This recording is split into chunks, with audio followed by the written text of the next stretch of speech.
Bem-vindos ao Psipod, onde batemos um papo sobre temas da psicologia. Eu sou a Amanda Bezamar. Eu sou Luciane Bezamar. E começamos agora mais um episódio de Geração em Geração.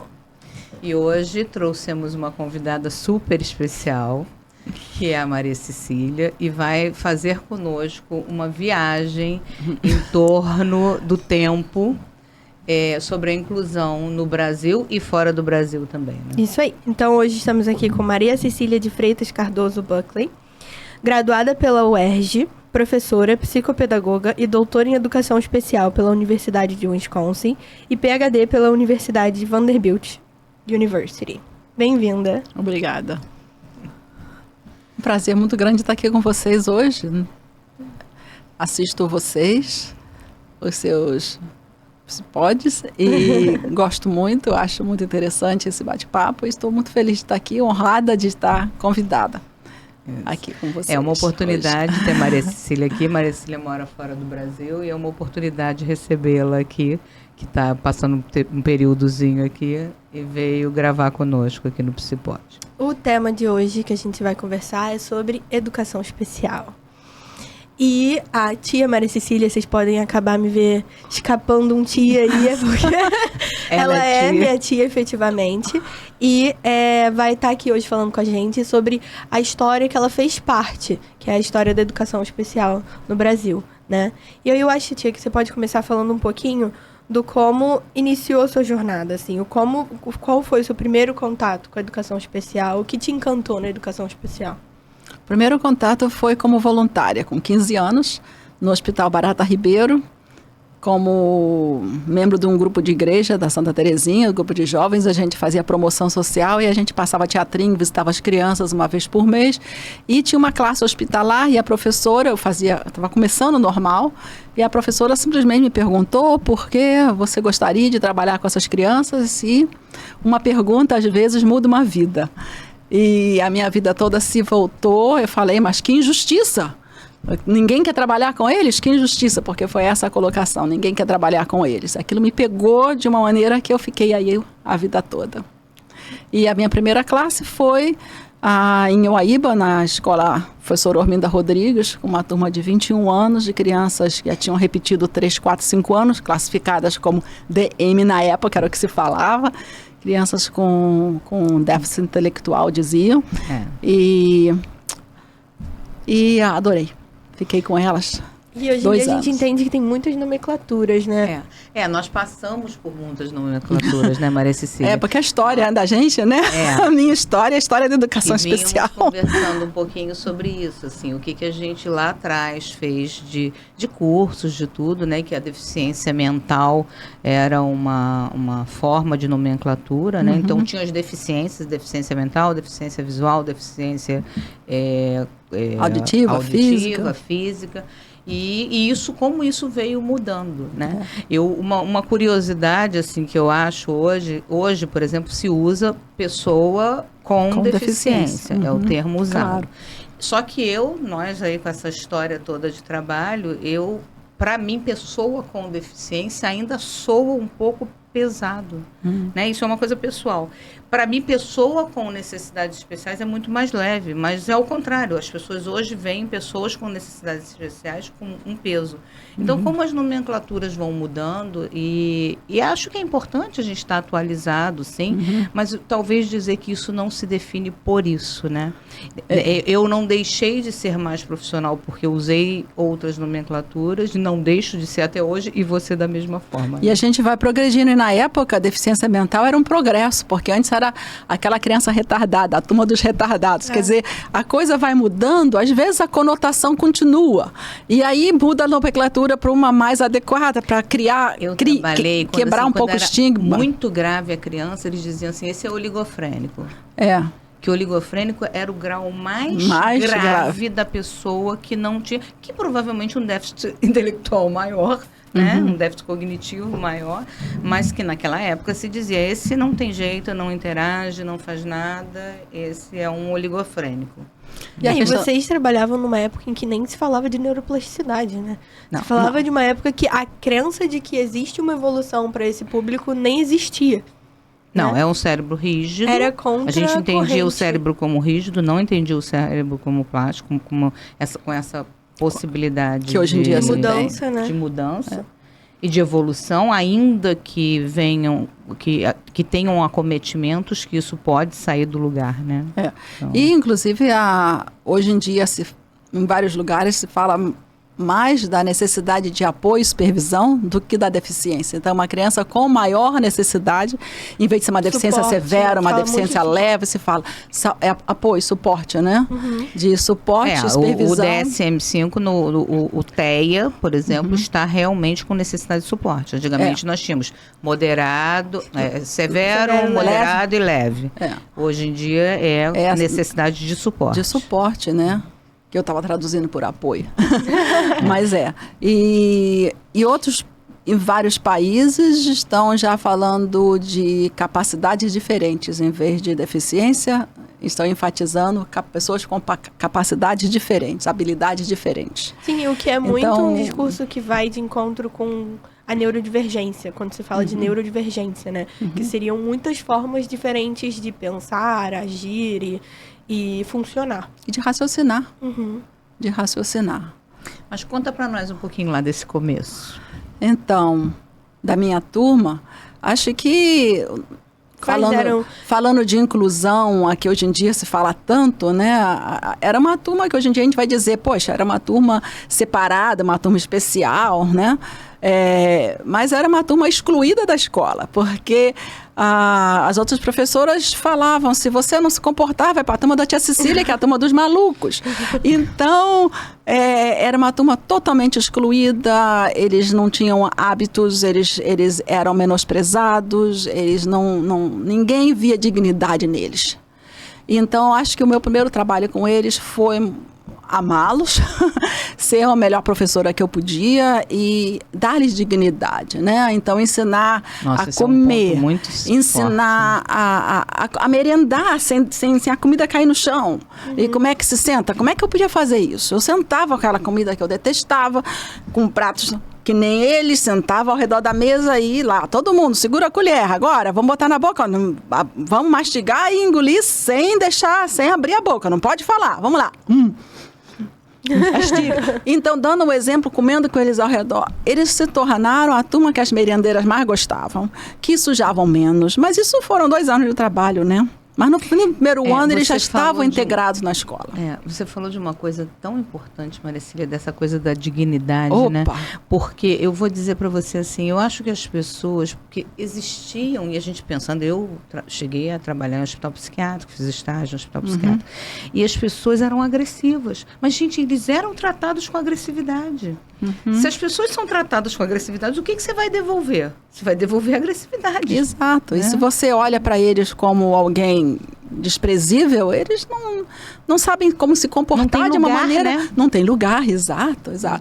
Então, realmente, a inclusão, eu acho que o meu trabalho de inclusão começou bem concretamente, incluindo aquelas crianças na escola, né? E antes de iniciar aqui, a gente estava comentando, né, sobre como vai muito além da educação formal e da alfabetização e aprendizagem. É uma coisa tão mais ampla. E isso de aprender a ter dignidade, às vezes é aprender isso, assim, coisas simples, coisas do funcionamento executivo, coisas de planejamento, coisas de ali sentar para comer na hora do lanche, isso já foi uma vitória para eles, já foi uma coisa assim, que trouxe o nível de dignidade que eles precisavam até para talvez alcançar algum nível de educação formal, né? Coisas que vêm antes, assim. E é das pessoas pensarem, né? Porque hoje em dia se fala com muita clareza em inclusão, mas essa inclusão requer uma naturalidade para que ela aconteça, né? E essa naturalidade a gente ainda não vê 100% acontecer. Não vê na rua, não vê ainda. Mas voltando um pouquinho, só para terminar essa parte da escola, da escolaridade, eles não tinham vontade nenhuma de aprender a ler, né? Porque já tinham ficado repetindo 3, 4 anos antes de serem classificados para a classe especial. O aluno mais velho tinha 14 anos, eu tinha 18. Ele era maior do que eu quase. Mas a gente era escola rural. Então a gente fez eles tinham interesse em horta. Meu irmão fazia agronomia, me ensinou como fazer canteiro. Nós fizemos canteiros no fundo da escola. E eles aprenderam a escrever com palavras horta, cenoura, repolho, rabanete, que não tem nada a ver. Sensacional. Que não tem nada a ver com as cartilhas tradicionais, né? E foi a partir do interesse deles. E aí botava a sementinha, tinha que se botar a plaquinha, porque você tinha que saber, tinha que tratar diferentemente se era uma coisa ou se era outra, como é que ia crescendo. E depois eles comeram algumas coisas, depois não comeram muito porque roubaram, né? Mas eles chegaram a comer alguns rabanetes, alguma alface, alguma coisa que eles plantaram. Mas foi a partir daquelas plaquinhas com os nomes das verduras e legumes que eles se interessaram por escrever e ler. E foi uma alfabetização assim, tipo Paulo Freire, né? Tipo método natural. Você vai no interesse da criança e daí... Construtivismo, né? Exato. Você parte a palavra para a sílaba, para o som, né? E vai para o fonético, e volta para a sílaba, volta para a palavra de novo. Então, foi assim que a gente conseguiu alfabetizar. E foi muito bonito. Muito bom. Muito importante, né? E acho que você podia até, inclusive, dar outros exemplos de desafios que você passou, né? Porque também não foi só no ambiente escolar, né? Não foi. Porque eu sempre me interessei por levar descobrir, né? Como ajudar a esses meus alunos e a outras pessoas com deficiência, né? A participarem da vida, né? Então, eu tive muitas experiências também na rua, desde 70, né, 80, a gente procurava sair, passear com adolescentes, com adultos, e a gente era muito rejeitado, né, Lu, naquela época, né? Era muito rejeitado. Com criança também, eu fazia criança também. E a gente era muito rejeitado. A gente, às vezes, ia a uma pizzaria e íamos em grupo. 1/3 das pessoas tinha alguma visibilidade, né, de deficiência. E metade das pessoas não tinham deficiência física nenhuma considerada, né? Eram pessoas consideradas típicas neurologicamente, né? Seja lá o que isso for, no jornal nem sei mais se isso existe, porque todo mundo é diferente mesmo. Mas a gente entrava numa pizzaria, olhava para nossa cara, as mesas estavam vazias, a gente ia cedo para ter lugar, e diziam: tá tudo reservado, não pode entrar, porque não gostavam da cara da gente, né, do nosso grupo. Então, a gente passou a usar o artifício, que não é o melhor, mas era o que a gente podia fazer na época, era alguém ia antes, falou: vai vir um grupo aqui daqui a meia, vem na frente, tem o nosso grupo de amigos, vem, somos em 15, somos em 20, e precisamos de 3, 4 mesas, os garçons rapidinho, botava toda aquela mesa comprida, né, de pizzaria, e quando chegava a turma, eles não podiam dizer que não tinha vaga, né? Mas nós, museu que a gente ia, as pessoas, mas eles podem entrar e não vão quebrar nada. Era assim, era muito difícil. E a gente via o movimento das pessoas, se você passava num shopping, numa coisa, num próprio restaurante, as pessoas se afastavam, mudavam de lugar, né? Uhum. Tinha um desconforto da sociedade em relação a isso. É muito interessante trazer um contraponto do como a gente já evoluiu nesse sentido. Eu acho que a minha experiência traz muito um olhar para mim, assim, em comparação a isso, né? Eu faço um grupo de habilidades sociais também, de adultos e jovens. E, nossa, essa semana mesmo a gente foi ao cinema. E aí, para entrar, eles falaram que tinha que ter comprovante. Eu tenho o laudo de todos eles, claro. Eles pagam meia, então a gente tem todos os direitos, inclusive a acompanhante. E a gente foi pro cinema e foram super acolhedores com a gente. A gente outro dia fez uma visita para um restaurante também, para Outback, onde eles receberam a gente para um tour, na verdade. Foi tudo por conta deles e foi super acolhedor também. O dono veio, conversou com todos eles, tirou dúvidas deles. Uhum. E todo mundo super acolhedor. A receptividade hoje é outra, né? Outra. Nós desbravamos esses caminhos. Desbravamos, né? E naquela época não tinha nada de meia, não. Todo mundo pagava inteira. Não tinha colher de chá, não é colher de chá. Não é colher de chá porque eu acho que é um direito. Sim. A pessoa que precisa de mais merece mais. Eu acho que até os recursos que hoje em dia se dá ainda são poucos para as famílias, né? Porque tem despesas extras e tem é muito difícil. Mas naquela época não existia nem isso, né? Essa é uma polêmica muito interessante, Maria Cecília, assim, do que se tem de direito, né? Que acho que hoje cada vez mais, né? Essas pessoas têm direitos. Por exemplo, as escolas, né? Um exemplo são as escolas. As escolas, hoje, sim, tem metade da turma faz prova fora da sala e outra metade dentro. Ou seja, turma cria-se uma outra turma fora, porque as crianças têm necessidade de suporte nas provas.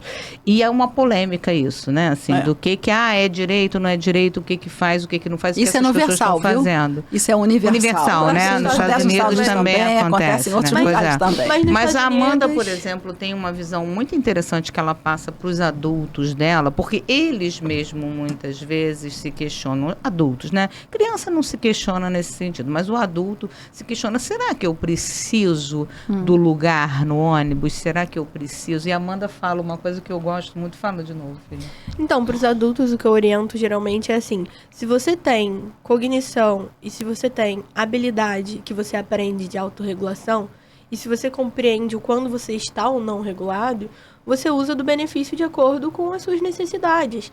Então, se você sente que você está mais regulado, se você sente que você dá conta de ficar em pé hoje no ônibus o tempo inteiro até chegar ao percurso do seu trabalho, se você sente que você tem como e tem recurso e não está precisando agora daquele direito que é seu ali na fila do supermercado, ou até em entrada para algum lugar, tudo bem. Mas também compreender que se você necessitar, se for uma coisa que você precisar, se você tá mais desregulado, se você precisar daquilo, usufrua. Porque existe por um motivo. Existe porque você tem algum atravessamento que que exige que você tenha isso, né? Então, assim, quando a gente sai com o grupo, por exemplo, a gente usufrui dos direitos.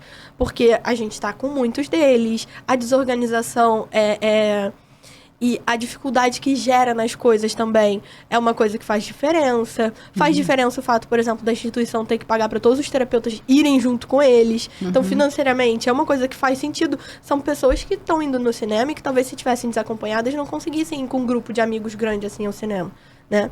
Então, assim, olhar e ter um olhar do que faz sentido naquilo. E acho que isso é uma evolução. Né? Isso é uma evolução que a gente vai chegar. Acho que a gente ainda está na transição disso, mas que vai chegar. Das pessoas têm o direito, sim, e usufruem na medida das suas necessidades. Aí eu acho que a comparação que eu faço muitas vezes é, se você precisa de óculos, você vai usar óculos. Se você precisa de tomar um medicamento para glicose, você tem diabetes, você vai tomar o seu remédio. Se você, então, em questão eu preciso do medicamento, ou preciso disso, a pessoa que precisa, ela vai usar, não é? Então, a gente vai usar o recurso que precisa para a gente poder funcionar, poder participar, poder ser, né, da melhor maneira possível. Sim. Ser da melhor maneira possível, que eu posso ser. Isso lembra muito de um paciente que a gente tem, que tem questões motoras, né? E que, por isso, assim, a escrita para ele, manual, é uma coisa muito difícil. E a gente entende que cada vez menos necessária hoje em dia, né? Porque todo mundo digita, todo mundo escreve. E, assim, ele aprendeu, ele é capaz de escrever, mas é uma coisa muito árdua para ele, é uma coisa muito penosa e que estava não beneficiando ele no processo de aprendizagem. E aí a gente foi falar pra escola e o discurso da mãe foi um discurso que a gente achou muito legal, né? E ela falou assim, se ele tivesse dificuldade visual, você ia falar pra ele, enxerga? Não ia, né? Exato. Porque ia ser muito mais palpável. Então, assim, você não pode chegar pra ele e falar, escreve com uma letra mais bonita agora. Porque, na verdade, é uma coisa que é dele, assim, é uma dificuldade dele. E a compreensão disso... Que não impossibilita de outras coisas. Que não impossibilita de outras coisas. E aí você usa das ferramentas. Hoje em dia, ele escreve e copia coisas mais longas do quadro com tablet. E aí ele vai rapidinho, copiando com tablet. Ou gravação. Ou gravação, uma coisa que está sendo muito usada também nos Estados Unidos hoje em dia é gravar as aulas. A criança tem o direito do professor, e vem no plano, que lá tem aquele plano individualizado, né, que é obrigatório, pode o professor ser obrigado a dar o seu PowerPoint, uma cópia para a criança, ela nem copia mais, ela já leva para casa aquele PowerPoint que ela copia. Então, os recursos tem que ser mais individualizados, né? Flexíveis, que cada um é único, né? Isso faz até a gente, quando eu voltei a trabalhar com classe regular, e depois novamente com crianças com as mais variadas necessidades de suporte, a gente que está habituado a trabalhar com cada um é único, a gente vê como isso ajuda, né? Cada um é único. Cada um é único. Ver cada criança, cada pessoa, cada adulto, cada idoso como único, né? A gente fundou também com uma amiga minha, a Márcia Lipicotti, uma amiga muito, muito, muito querida, que foi até me orientando na UERJ, ela fez mestrado em educação na área de educação especial, e a gente fundou o Cedro, que foi uma pequena agência, né? Uma pequena agência de serviços educacionais, até foi classificada como outros serviços não especificados, porque não tinha como, que a gente não podia fazer clínica, a gente era 2 pedagogas.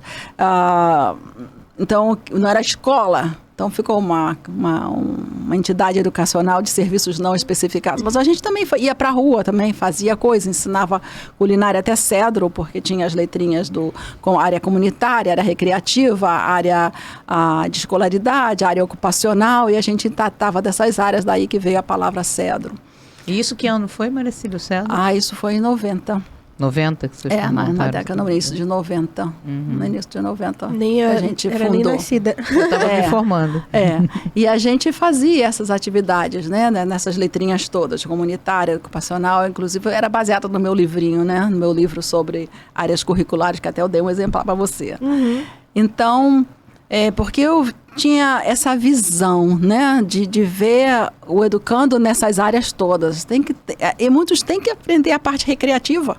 Tem que ser ensinado, né? A parte de escolaridade é uma só, mas tem a recreativa, tem a parte comunitária, tem a parte ocupacional. E as próprias formas de aprender, né? A escolaridade, embora seja uma só, mas as formas de aprender são diferentes. As formas são variadas, né? E também eu trabalhei, quer dizer, eu participei, que não é trabalho, mas como voluntária, como amiga, no Movimento Fé e Luz, a gente fez muita coisa comunitária, né? Inclusive, fiz mais através do Fé e Luz do que através das escolas aqui no Brasil. Porque, pela situação, ensinava na UERJ, né? Isso tudo, né? Depois que eu passei a trabalhar lá. Mas a gente fazia... Época que era muito escasso de material, né? Não tinha... O que você estudava era o que estava ali na sua prática e o que você ia desenvolvendo, principalmente aqui no Brasil, né? A gente desenvolveu muita coisa. Eu fazia muito... Quando eu passei a dar aula na universidade, né? Eu parei de trabalhar com criança em escola, né?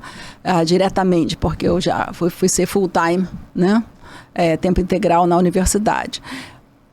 Trabalhei juntamente com o município de educação, a Secretaria de Educação, formando em atividades,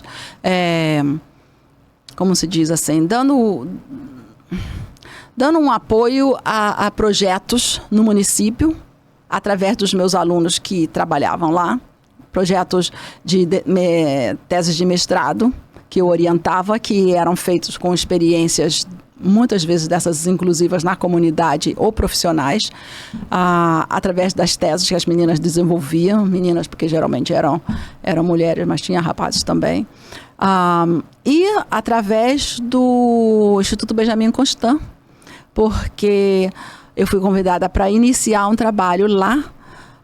Uma vez por semana eu passava o dia no Benjamin Constant. Explica o que é o Benjamin Constant, porque muita gente não conhece, inclusive acho que a Amanda não sabe o que é o Benjamin. Eu não sei como está agora. Mas era um instituto que foi fundado ainda na época do Império para a educação de pessoas cegas. E acontece que havia crianças que tinham deficiência visual, deficiência auditiva e deficiência intelectual. E essas crianças não eram aceitas em lugar nenhum. Isso. E elas corriam para o INES, que era o Instituto dos Surdos, corriam para o Benjamin Constant, corriam para o município, e às vezes vinham de longe, não era município do Rio de Janeiro, não podia ficar no Instituto Helena de Poff. Resultado, como tinha a sua especificidade de deficiência visual, muitas vezes iam bater no Benjamin Constant.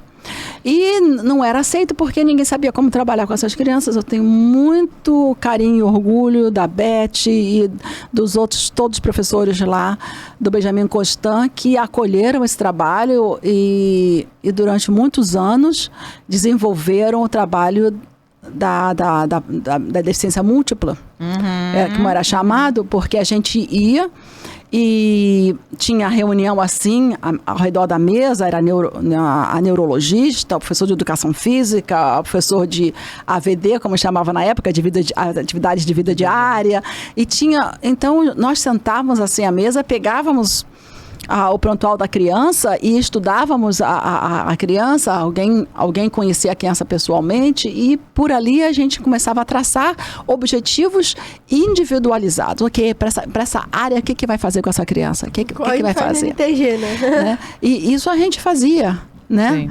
Já na década de 90. Mas nessa época, realmente era uma época que apareciam essas pessoas com necessidades especiais na época, e múltiplas necessidades. E não tinham, porque existiam os lugares próprios para tratar de pessoas com deficiência visual, com deficiência auditiva, mas não tinham. Eu tive alguns casos também, tanto de deficiência visual quanto auditiva. E quando tinha a múltipla, era mais complexo. Mas eu já tinha tido, antes de fazer o mestrado, uma experiência com criança com deficiência múltipla no Instituto Helena Antipoff, porque eu sempre peguei a turma de que ninguém queria, né? Então, apareceu uma turminha de crianças com deficiências múltiplas no Helena Antipoff, eles estavam fazendo um trabalho pioneiro.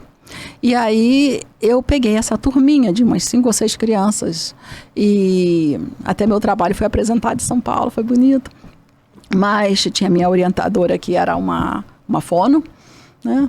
E a gente fez um trabalho lá. Então eu já estava aberta, né? E o meu mestrado foi todo com crianças com deficiências, na época chamava-se mais severas e profundas e múltiplas.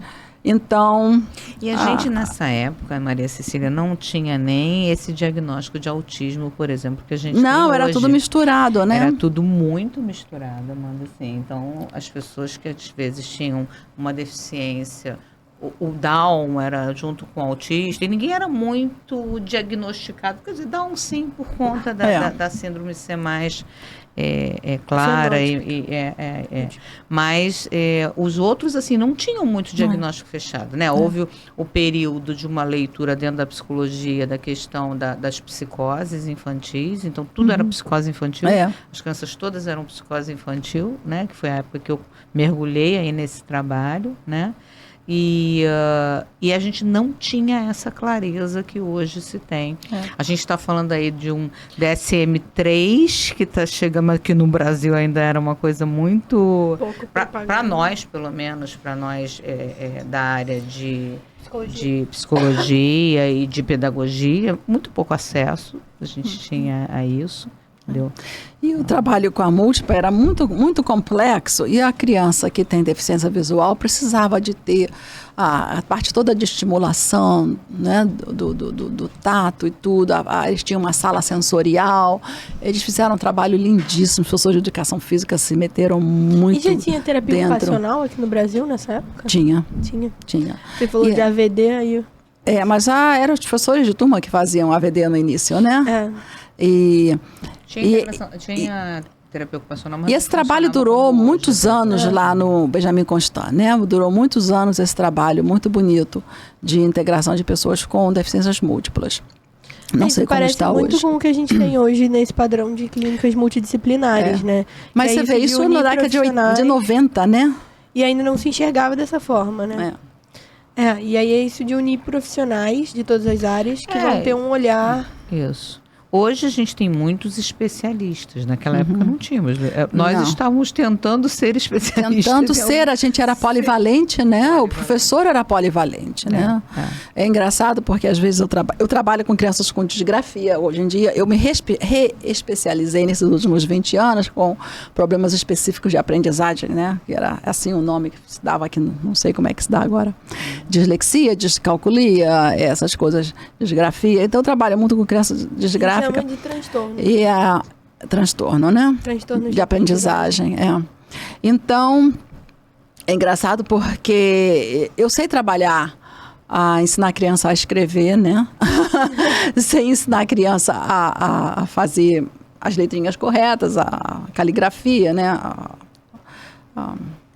a criança formar as letrinhas e tudo. E isso é uma especialidade da terapia ocupacional, né, nos Estados Unidos. Da fonoaudiologia, né? Aqui é do fonoaudiologia. E lá é da terapia ocupacional. Então, às vezes ficam assim, também. Mas como é que você ensina as crianças? Eles não conseguem formar as letras, você ensina? Isso eu sei ensinar. Né? Mas a gente aqui sabia fazer de tudo, né? A gente fazia psicomotricidade, a gente fazia... era o professor que fazia a psicomotricidade, que fazia educação. Minha turma mesmo, lá em Uaíba, eu que fazia calistenia com eles. Eu ia lá para fora e fazia calistenia aos sábados de manhã, porque eles precisavam, né? Então, a gente fazia de tudo. Mas depois, no Helena Tipova já havia professores mais especializados, havia fono. Né? E na UERJ eu fiz esses projetos, né? Eu tinha um braço, digamos assim, através dos mestrandos. Eu tinha um braço nas oficinas, especialmente nas oficinas que eram, na época, não sei se não existe, oficinas ocupacionais, que era para adolescentes, né? E o outro braço no Benjamin Constant. Era onde eu tinha a prática dentro de escola, através da UERJ, né? Infelizmente, eu fiquei com catatal assim de papelada, mas nunca escrevi, né? Infelizmente, isso não foi colocado. Eu vejo muito movimento hoje em dia das pessoas indo para o extremo oposto, o que eu também não acho legal e saudável, que é você só ser especialista e só enxergar aquela parcela, só enxergar a sua área, né? E eu acho que a gente precisa ser um pouco generalista, principalmente trabalhando com esse público, porque é um público que precisa de um olhar global. É um público que vocês mesmos estão falando aí, né? Múltiplas deficiências. Então, você precisa compreender as múltiplas áreas em que essa pessoa vai estar tendo dificuldade, atravessamento e seja lá o que for, para até que você consiga direcionar ela para o especialista adequado. E outra coisa, dentro desse mesmo quadro, ele também, quer dizer, qualquer pessoa, qualquer um de nós, né? Precisa de ter amigos. Né? Precisa de ter amigos. Né? E aí também que eu atuei muito através do movimento Fé e Luz. Né? E fiz muita coisa aqui fora, na comunidade, de lazer, né? Que a gente era amigo. A gente Explica o que é o movimento não Fé ganhava para isso. Né? O movimento Fé e Luz é um movimento que reúne membros da família com pessoas... É um movimento da Igreja Católica? É um movimento cristão. É ecumênico aqui no Brasil, está mais nas igrejas católicas. Há alguns membros que não são católicos também, é aberto a quem quiser vir, mas ele é um movimento declaradamente cristão. Mas ele tem o objetivo, ele começou porque pessoas católicas estavam sendo recusadas de participar da igreja. Coisa que não tem cabimento, né? Não tem cabimento. Ele começou para poder dizer, olha, tem lugar para todo mundo aqui na igreja, né? Incluir. Começou para incluir, exatamente. Começou para incluir, isso mesmo. Quem estava excluído. E se montou uma atividade para mostrar que as pessoas podiam ser incluídas, e aí outras pessoas falaram, ei, aqui também, e virou um movimento internacional. Começou na França. E quando a gente soube aqui, falou, epa, aqui também está precisando disso. Então, a gente forma pequenas comunidades de amigos. E a gente sai, a gente vai para o cinema, a gente vai a um jogo, a gente faz atividades assim na comunidade e, claro, participa da vida da paróquia, da vida da igreja, onde a pessoa está inserida, né? A gente está lá. É um movimento social, né? É um movimento social com fundo religioso, né? Mas é um movimento de inserção social na igreja e na comunidade. É uma área que eu sou muito suspeita, né? Porque eu gosto muito de estudar essa área de habilidades sociais e a área do social. O nome do meu grupo na NTG é social, inclusive. Agora, é interessante que nesse grupo, as pessoas que participam, a maioria não tem formação nenhuma, né? Então, vai na base da amizade mesmo, né? As pessoas que vão participam, coordenando, mediando, né? Mediando, claro, tem a formação, a gente tem toda uma estrutura de como formar os líderes, isso e aquilo, né? Mas a pessoa, como qualquer uma pessoa com deficiência, ela precisa também de amigos, de gente que está ali como amigo. Né? Eu acho que isso também, quando você falou a questão da especificidade, a gente não pode ser nem especializado demais e ficar só muito fechadinho. Mas A também- pessoa precisa de mais, né, pessoas com mais experiência, Hoje, por exemplo, mas também de Maria amigos. Cecília, quando eu fundei o NTG há 20 anos, esse projeto vai fazer 20 anos em fevereiro.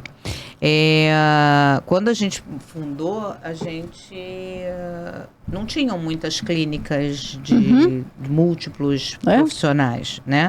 Hoje em dia tem muitas. Eu sei que existem muitos espaços, mas eu acho que um grande diferencial do NTG é a socialização.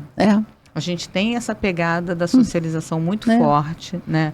Eu hoje estou no endereço ainda e me mantenho por conta dessa possibilidade nesse endereço de ser um lugar amplo, onde eles têm atividades variadas juntos. E teatro, né? E tem amigos, e os ver teatros aquelas famílias dizendo assim, nossa, ele quis convidar o amigo para fazer alguma coisa. E isso a gente está falando de uma pessoa de 18 anos. Que pela primeira vez quis convidar um amigo para fazer alguma coisa, né? E isso faz toda a diferença, interessante como tudo isso se tornou... Toca para mim nessa palavra que você tocou lá de dignidade, entendeu?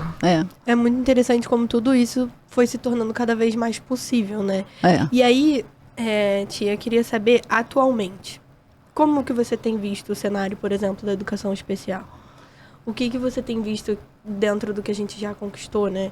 E dentro do caminho que talvez ainda tenha por aí para traçar? Olha, querida, eu acho que tem toda uma história, né? Eu faço parte dessa história, né? Tem toda uma história, muitas conquistas, muitas leis passaram, né?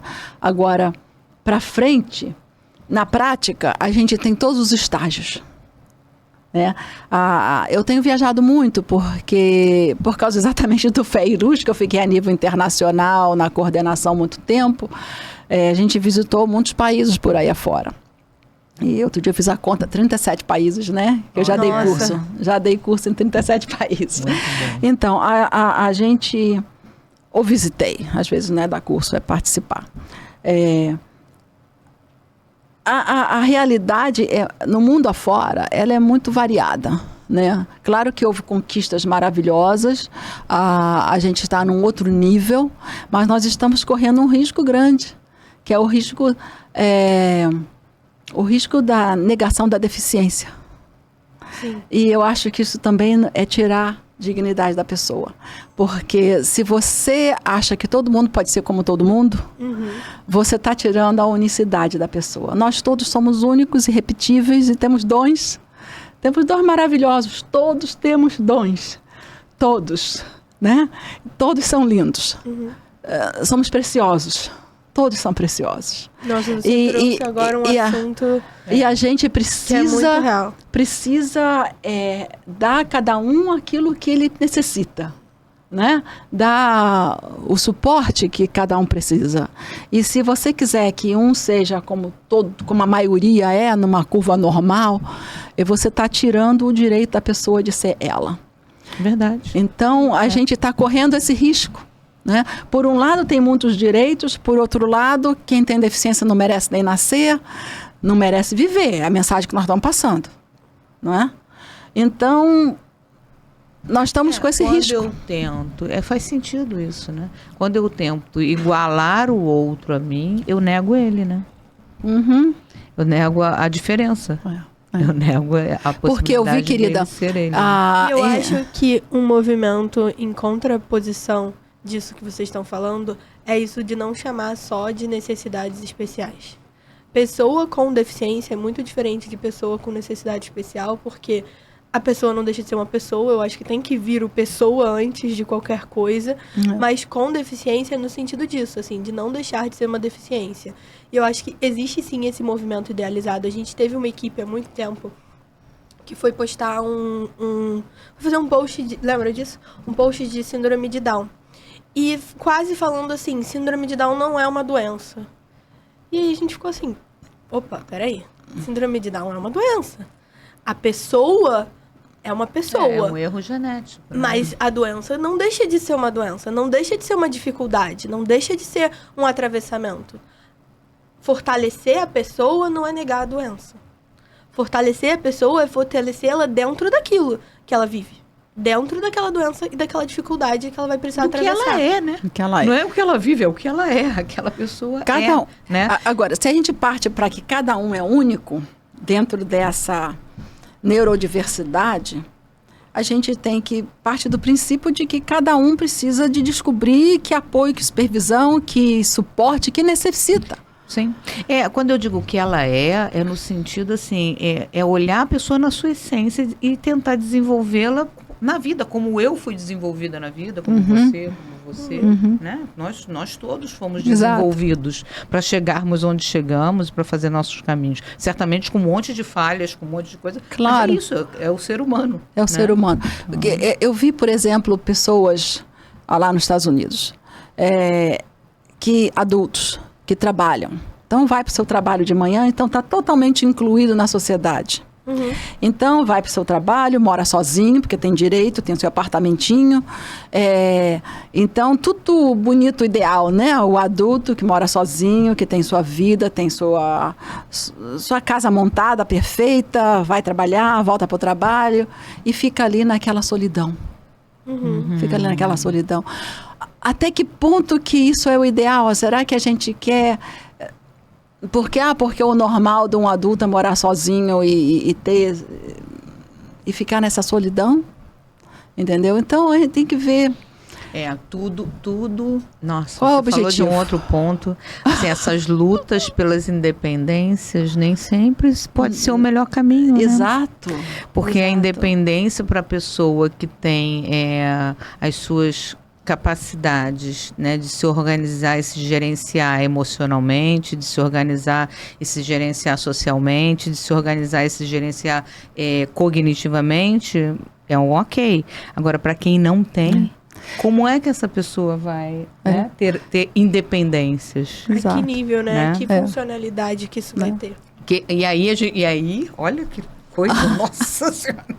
E aí a gente acaba voltando para, no futuro, uma possibilidade de uma comunidade. Exato. Né, que não vai ser o hospital psiquiátrico, mas não, vai mas ser uma é comunidade preciso, que vai estar trocando, que a gente fique atento, que vai estar interagindo, exato, que vai estar vivendo. Exato. Né? É preciso que a gente fique atento a essa abertura. A minha tese de doutorado foi sobre amizade. Legal. Interessante. Foi sobre amizade entre pessoas com deficiências e pessoas ditas sem deficiências. Eu sempre falo ditas sem deficiências. Me desculpa, não é muito técnico isso não, mas eu acredito que eu tenho minhas deficiências e sei que tenho, até talvez não saiba todas, mas o meu marido sabe mais. Mas acho que nós todos temos deficiências, entendeu? Todos nós. Sim. Mas as minhas necessidades de suporte são diferentes, né? Então, mas tenho também.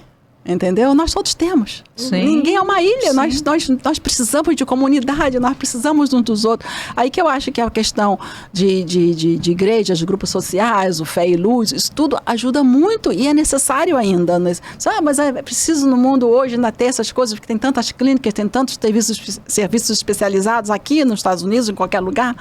Precisa, porque as pessoas precisam de ter encontros onde ninguém seja pago para estar com eles, onde as pessoas escolham estar. Sempre agregar, é preciso, né? Uma família mais extensa, né? Que às vezes a família mora longe. É preciso essa família estendida que a gente gosta tanto, né? É preciso que todos tenham essa possibilidade, né? E convivam. Eu acho que é imprescindível essa abertura, né? Muitas reflexões, né? Muita coisa. Acho que a inclusão é um tema que é muito querido, né? É um tema... A gente saber que pertence, né? Hoje se fala muito a pertença também, né? Belonging, a pertença, né? E a solidão. E a questão seria outro tema, né? Bonito para se tratar, porque se fala muito nos Estados Unidos hoje essa questão da solidão. Porque aí hoje... Solidão versus solitude. Você está falando né? dos Estados Unidos, por exemplo, né? Fizeram todo um caminho para tornar essas pessoas independentes e que eu admiro, tá? Eu admiro muito existe esse coisas caminho que os Estados lindíssimas. Unidos faz, tá? Muito bonito. Para tornar essas pessoas independentes. Mas e aí, se tornaram independentes e agora? Né? É uma nova reflexão. É uma nova reflexão. E aí? Essas pessoas não se gerenciam do ponto de vista social, não se gerenciam do ponto de vista afetivo, e aí? Aprender a se gerenciar do ponto de vista cognitivo e funcional, E né, funcional. de trabalho. E Mas- e aí mas isso o ser vira um humano- tema, né? Agora Isso saiu vira um até a grande série tema, né? da Netflix, que é o Amor no Espectro. Já viu? Não. É. Muito interessante, que é uma série voltada pra isso, pra relacionamentos amorosos de pessoas com transtorno do espectro autista. E é um tema, e pra eles é um tema, principalmente, né? É. É. E é por isso que eu continuo no movimento Fé e Luz, porque eu acredito que é preciso que tenha gente que promova esses... Que olhe para esse outro que lado. olhe para esse né? outro lado, e então eu trago para o movimento Fé e Luz todo o meu expertise, né? Como é que chama isso, né? Eu tenho uma máxima, Maria Cecília, que eu digo, e acho que isso tem a ver com isso que você está dizendo também, que eu acho que nós especialistas, nós profissionais, nos preocupamos muito com a infância, né? Com a infância, com a adolescência e o resto da vida. O resto da vida é muito Muito maior, né? E é isso que você está fazendo. Você está trazendo uma reflexão agora. E o que essas pessoas fazem, né? Muito importante. Nessa questão do aniversário foi interessante, porque logo que nós começamos o Fé e Luz também, um rapaz, eu tinha 22 anos, ele tinha 28, era do nosso grupo, e ele virou para a mãe e falou, esse ano, porque tinha dito, eu não quero mais festa de aniversário, porque meus irmãos, e eram 7, meus irmãos têm seus amigos, e para meu aniversário só vem tia. Aí, no ano que a gente começou o Fé e Luz aqui, que foi em 77, ele virou e disse, mãe, esse ano eu quero um bolo de aniversário, que eu tenho amigo para convidar. A gente tem pacientes que começaram a fazer aniversário também, por conta dos amigos que fizeram no grupo terapêutico. É muito satisfatório ver isso, né? E a gente vê como eles ficam muito envolvidos nisso e como eles ficam, como muda a postura deles, o desejo até por outras questões da vida, né? Porque se a gente for parar pra pensar, pra alguém, por exemplo, que não tem controle inibitório, até as questões de higiene estão atreladas ao social. Tá tudo. Né? Porque, assim, eu vou querer ficar cheiroso pra quê? Se eu vou ficar aqui sozinho na minha casa. Não, eu vou querer ficar cheiroso porque eu vou sair, eu vou encontrar outras pessoas, porque eu quero ser agradável, eu quero ser uma pessoa agradável para agradar os outros, para que eles queiram me agradar também, né? Não, vou dizer uma coisa, não só para eles, é para nós todos. Sim. Não são eles que se modificam, somos nós todos. E uma sociedade que não inclui a pessoa com deficiência é uma sociedade que vale menos. A sociedade toda perde. Perde o dom daquele que não está ali. Então, não são eles que se beneficiam ou que mudam, somos nós todos. Eu sempre parto do princípio que nós todos somos deficientes também, mas nós todos nos beneficiamos. E comunidade é isso, quando você não está ali, nós somos menos, né? Sim. Então, na igreja, eu sou feroz, né? No sentido de gritar e brigar, porque é o tipo do local onde não divide e exclui ninguém, né? É verdade. Sim. Não é verdade? Então, Nossa, bom demais, né? gente, a gente pode ficar falando aqui a vida toda. Muito obrigada. Eu vou falar a vida toda aqui, porque... Muito gostoso, Maria Cecília. Acho que um bate-papo com muitas reflexões, né? Acho que um pouco da história aí disso tudo e muitas reflexões sobre a inclusão. Eu adoro sair pensando mais. Exato, É muito exato. bom. Eu Muito também. bom. Muito obrigada. Obrigada. É isso. E a gente continua. Nós ficamos por aqui hoje, então, galera, não esqueçam de se inscrever no canal, de ativar o sininho para vocês receberem notificação, seguir a gente nas redes sociais e podem procurar mais sobre o trabalho dessa profissional incrível que a gente entrevistou hoje aqui também. Ela também tem um site, né, Tia? Tem o site Unwrap and Learn. É isso aí. A gente vai botar escrito depois para vocês. Um beijo, pessoal. Um beijo, galera. Tchau, tchau.